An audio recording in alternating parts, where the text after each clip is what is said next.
There are rare moments in human history when the sheer, unyielding willpower of a nation defies the very laws of physics and probability, turning guaranteed catastrophe into immortal triumph.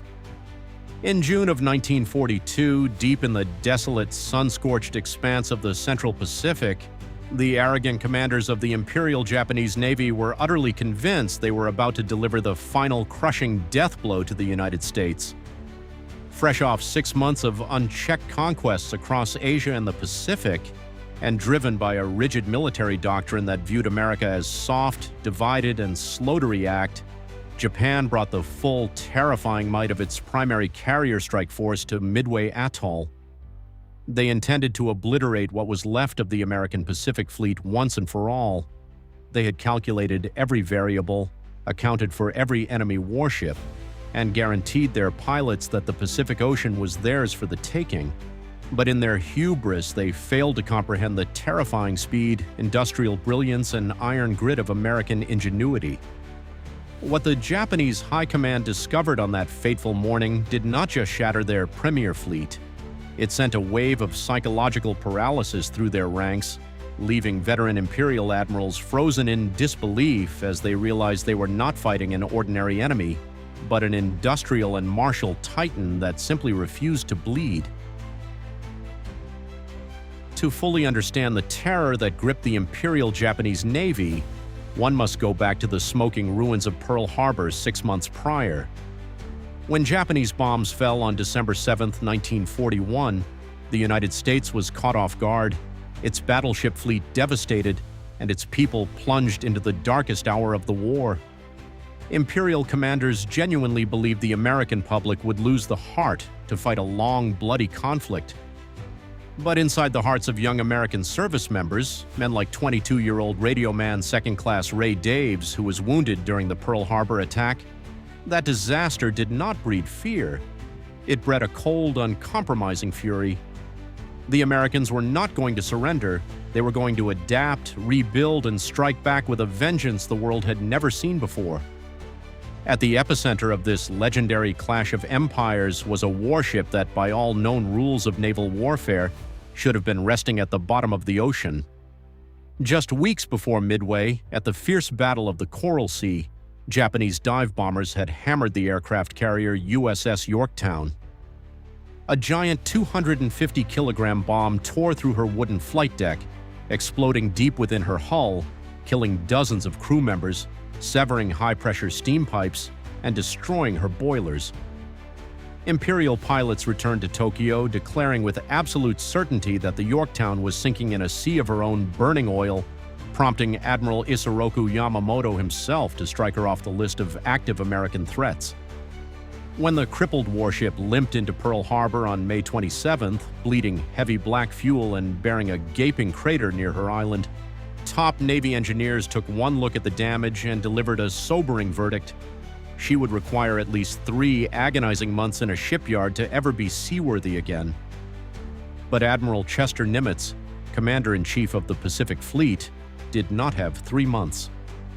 Armed with secret intelligence, he knew that an overwhelming Japanese armada was already steaming toward Midway, due to arrive in less than a week. Nimitz looked at his exhausted shipbuilders and delivered an order that sounded like madness.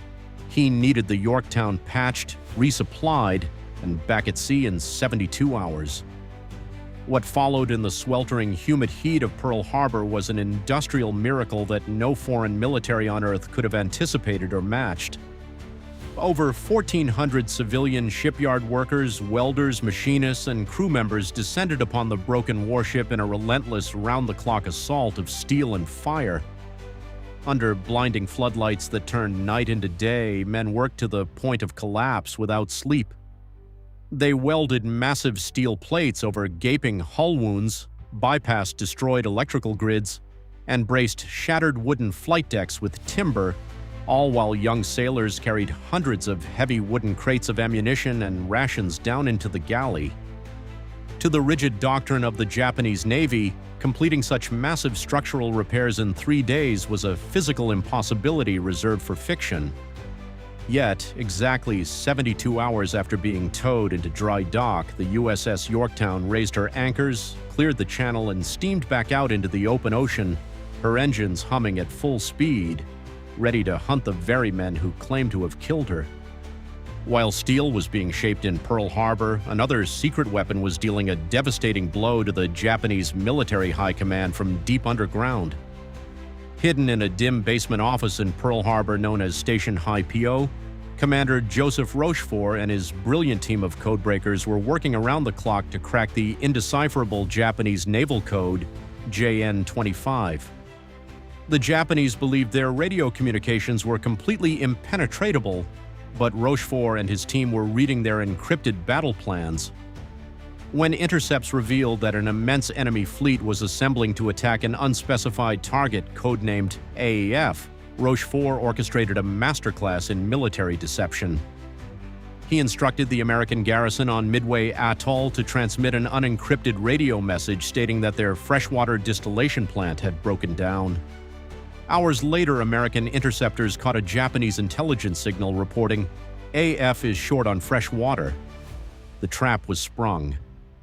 Admiral Nimitz knew the exact date, time, and coordinates of the Japanese attack, allowing him to position his three carriers, the Enterprise, the Hornet, and the miraculously resurrected Yorktown, directly in the path of the enemy.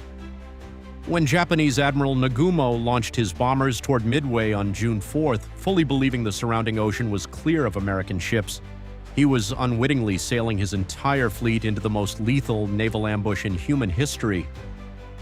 The battle erupted with staggering violence on the morning of June 4th. American dive bombers from the carrier strike forces plummeted out of the clouds at terrifying speeds, catching the Japanese carriers with their flight decks packed with fully fueled aircraft, high-explosive bombs, and torpedoes.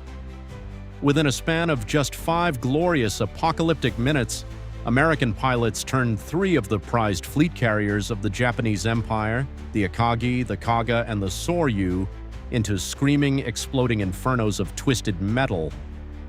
In absolute shock and horror, the commander of the remaining Japanese carrier, the Hiryu, launched a desperate, furious counterstrike. Their elite dive bombers spotted the Yorktown, diving through a hail of anti-aircraft fire and slamming a heavy bomb straight through her newly repaired flight deck. Deep inside the emergency radio room, Ray Daves watched through the window as the bomb tumbled end over end in slow motion before detonating, sending a shockwave that threw him to the deck amidst black smoke and shrapnel. The ship's boilers went dark, her engines died, and thick smoke billowed into the sky. The surviving Japanese pilots flew back to their fleet and proudly radioed Tokyo that they had finally finished the job. The American carrier was ruined, dead in the water, and burning. What happened next broke the psychological resolve of the Japanese military forever. While the Japanese airmen were landing back on the Hiryu to celebrate their victory, American damage control crews on the Yorktown achieved another breathtaking feat. Radio man Ray Daves and hundreds of brave sailors rushed straight into the suffocating heat, patching the crater in the flight deck with timber and steel plates in less than 60 minutes, while engineers in the pitch-black darkness below brought the ship's boilers back to life. 2 hours later, a second wave of Japanese torpedo bombers arrived at the coordinates, expecting to find a burning wreck or an empty, quiet sea. Instead, as the Japanese aviators burst through the clouds, their jaws dropped in absolute terror. Before them was the very same American carrier, steaming smoothly at 20 knots, launching fresh fighter planes into the sky, and unleashing a blinding curtain of anti-aircraft fire as if the previous attack had never even happened. Post-war interrogations of surviving Imperial officers revealed that this exact moment shattered their sanity. Pilots began to panic in their cockpits, convinced they were fighting a ghost ship that refused to die, or that the United States possessed an endless supply of identical aircraft carriers. In their sheer desperation, confusion, and fear, the Japanese focused their entire remaining firepower on the Yorktown, mistaking her for a completely new, untouched vessel. Captain Buckmaster maneuvered the giant carrier with legendary precision, dodging incoming torpedoes through sheer skill, though two eventually tore into her port side, severing her power and causing a severe 20-degree list that finally forced the crew to abandon ship. Radio man Ray Daves joined his crewmates on the fantail, jumping into the oil-slick Pacific waters and watching in awe as the ship held her ground. By drawing the entire desperate fury of the enemy's final counterattack onto her patched-up hull, the resurrected Yorktown shielded her sister ships, giving American dive bombers the exact opening they needed to hunt down and obliterate the Hiryu, wiping out all four of Japan's primary fleet carriers in a single day and permanently crippling the naval power of the empire. Four young survivors like Ray Daves, who floated in the ocean watching his beloved carrier refuse to sink for 2 more days before finally slipping beneath the waves, the Battle of Midway was not merely a military victory. It was an immortal testament to the unbreakable spirit, mechanical brilliance, and courage of the United States.